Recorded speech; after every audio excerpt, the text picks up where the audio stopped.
So here we have the Vauxhall Zafira SRI on a 65 plate. I'm going to start off by showing you around the outside of the car, and then we'll hop in and run through some controls on the inside.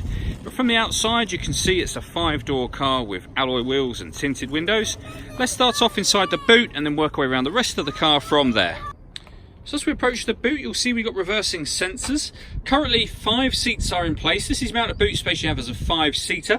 It's very easy to fold the rear seats up. Just grab that black tab and give the seat a pull, and then exactly the same on the other side, and now you'll be able to see how much space you have as a 7-seater. Okay, so we're just going to work our way back round to the front of the car, and then we'll hop in and run through some controls on the inside. But now that we've done a full circle of it, you can see it's in fantastic condition the whole way round. Just briefly before we climb in, I think it's well worth seeing the interior from this exterior point of view. There's plenty to run through on the dashboard, so let's hop in and we'll do that now. Okay, so now that we're inside the car, we're going to start with the dials. On the left-hand side, we have the rev counter, and on the right-hand side, the speedometer. In the middle, you can see the total miles for this car are 32,270.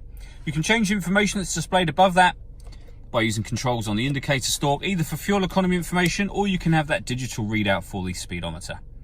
If we back out to the steering wheel, on the left-hand side, we have cruise control.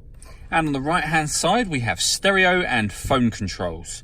The phone controls, which are just here, can only be used of course once the phone has been paired up to the car, and that is done by pressing this button here and then following the instructions on screen.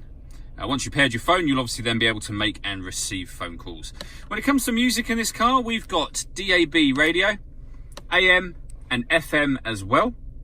If you want to listen to your own music, you can do that. You can do that via the CD player, which you see just here. This car's also got auxiliary and USB inputs as well, all of which can be selected using these buttons, and you have the main volume for the stereo just there. Working our way down, we have the air conditioning.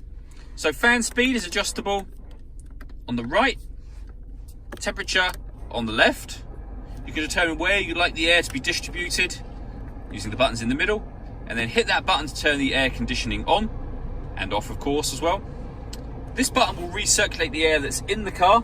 It's a great way of heating it up or cooling it down quickly depending on the temperature that you've set just here. And you can turn that off at any point in time you wish to. Below that we have this cubbyhole section, and there's a little bit that opens down. You can see there we have a 12-volt charging socket, the auxiliary input and the USB input as well, and a 6-speed manual gearbox.